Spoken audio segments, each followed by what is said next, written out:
Ana Ramírez Carvajal, soy abogada, investigadora, profesora universitaria, de la mano del profesor Arturo Álvarez de la Universidad de Cádiz, de su equipo de trabajo y del equipo de trabajo de la UCO, pues creamos el proyecto de investigación, el módulo Cátedra Jean Monnet.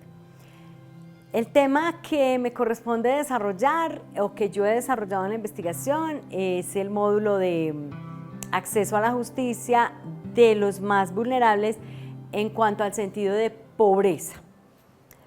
Primero voy a hablar un poco de lo que es acceso a la justicia y cuál es su importancia para un país como el nuestro. Luego identificar el tema de los vulnerables y establecer parámetros con relación a los pobres. Y por último, identificar qué o cómo estamos tratando de hacer la medición de los más pobres en nuestras comunidades. El acceso a la justicia es un derecho humano, hoy en día tiene categoría de derecho humano, está tratado ampliamente en los ODS, tiene categoría de derecho humano y está tratado en los ODS, que es un derecho internacional, por una razón muy importante. Que todas las personas de una sociedad tengan acceso a protección de sus derechos hace que la base democrática de la sociedad, que es algo muy importante para la vida contemporánea, se mantenga, se fortalezca y crece. Ese es un punto nuclear en todo ello. Tener países más democráticos, tener sociedades más equilibradas, tener una ética social que verdaderamente permee el derecho, permee todas sus instituciones y logre establecer impactos reales en la comunidad. Ese es uno de los puntos más importantes de uno pensar en acceso a la justicia. No se trata simplemente de pensar en el juez. ¿Cómo logro llegar a un juez? Porque esa es otra discusión importante. La justicia tenemos que verla desde dos vertientes diversas, complementarias. La primera es lo que uno llamaría justicia social. La justicia social es la distribución de la riqueza de manera más uniforme. La justicia social es constituir en una sociedad leyes que realmente protejan a un gran universo de la población o a la mayoría. Justicia social es acabar en una sociedad desigual como la colombiana con el hambre y con la pobreza extrema.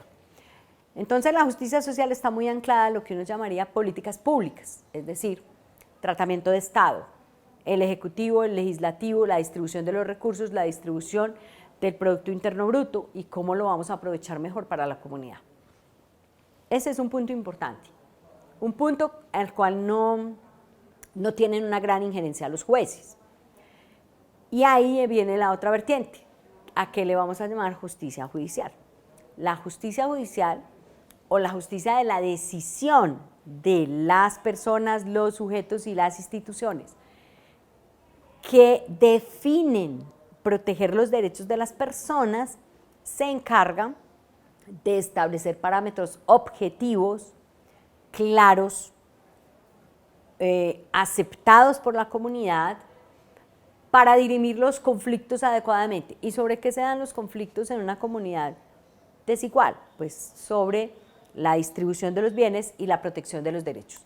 De los más diversos tipos, el derecho al alimento, el derecho al agua, el derecho a la luz, el derecho a una vivienda digna, el derecho a la educación, el derecho al trabajo, lo más básico. E incluso, como diría Ferrajoli, pues el derecho a ser considerado ciudadano del mundo, que es una perspectiva, digamos, ya más global de los derechos. En este orden de ideas, pues la justicia no solamente puede verse en la pirámide de justicia, que es lo que nosotros llamamos los jueces de base o los magistrados, sino que tiene que tener un campo más amplio de desarrollo, porque el Estado social de derecho tiene unas estructuras de apoyo para esa justicia judicial. Esas estructuras de apoyo pueden pensarse, por ejemplo, en términos del ministerio público, como por ejemplo las personerías, que se encargan de dar información a las personas más vulnerables, de dar apoyo para que ellas logren obtener la protección de los derechos. Las personerías ejercen una labor importantísima en las comunidades. También las secretarías de desarrollo social, de desarrollo comunitario, de derechos humanos, de muchas tipologías de protección que se encuentran al interior de los entes territoriales, o sea, de los municipios. Estas se encargan de promover los derechos, de proteger los derechos y de vigilar que las comunidades tengan realmente estos derechos. Ahora, ¿esto qué implicaciones tiene frente a una sociedad donde hay una gran cantidad de población de vulnerables? Ese es realmente el quid de todo esto. Cuando la sociedad es homogénea, o particularmente homogénea, ha logrado una clase media fuerte, pues esa sociedad puede discutir sus derechos más horizontalmente. O sea, requiere menos protecciones directas. Pero nosotros, Colombia, Venezuela, Perú, Bolivia, toda Sudamérica, pensémonos en Sudamérica, incluyendo incluso a Centroamérica, hablemos mejor de Latinoamérica, pues tenemos unas sociedades que no son homogéneas, son sociedades especialmente desiguales. Tenemos una huella de desigualdad muy fuerte y ahí empiezan a aparecer los vulnerables por pobreza. ¿Cómo nosotros podemos pensar que en una población de 50 millones de colombianos, aproximadamente casi el 40% es pobre? Casi el 40%, estamos hablando más o menos de la mitad, porque si le sumamos la población migrante, que en términos de conteo ya va sobre los 2 millones de personas, pues estamos hablando de la mitad de nuestra población es pobre. Eso implica que el Estado debería hacer esfuerzos enormes para proteger a estas personas que se denominan vulnerables. ¿Por qué son vulnerables? Primero porque su forma de vida se concentra en el 95% en obtener los recursos para sobrevivir, no para vivir dignamente, para sobrevivir. Eso implica que al Estado le correspondería hacer esfuerzos muy grandes para que estas personas realmente sean protegidas. Pero sabemos que hay esfuerzos, sabemos que hay muchas instituciones, incluso ONGs, sabemos que los jueces están decididos a proteger a los vulnerables, a las minorías. Un problema nuclear que hemos encontrado para que eso sea una realidad y vamos encontrando caminos diáfanos para ello. No hay una medición estandarizada sobre el vulnerable por pobreza.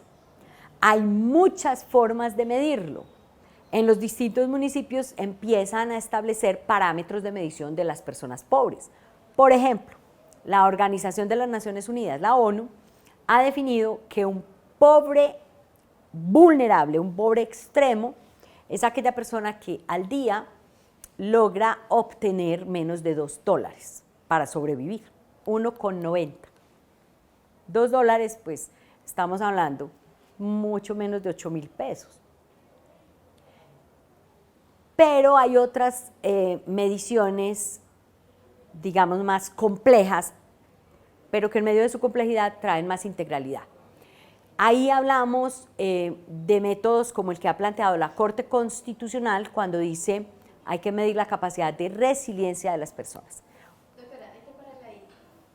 En el celular. Yo no tengo nada. Y la voy a parar un momentico para acomodarla acá. Ah, perdona. Tranquila.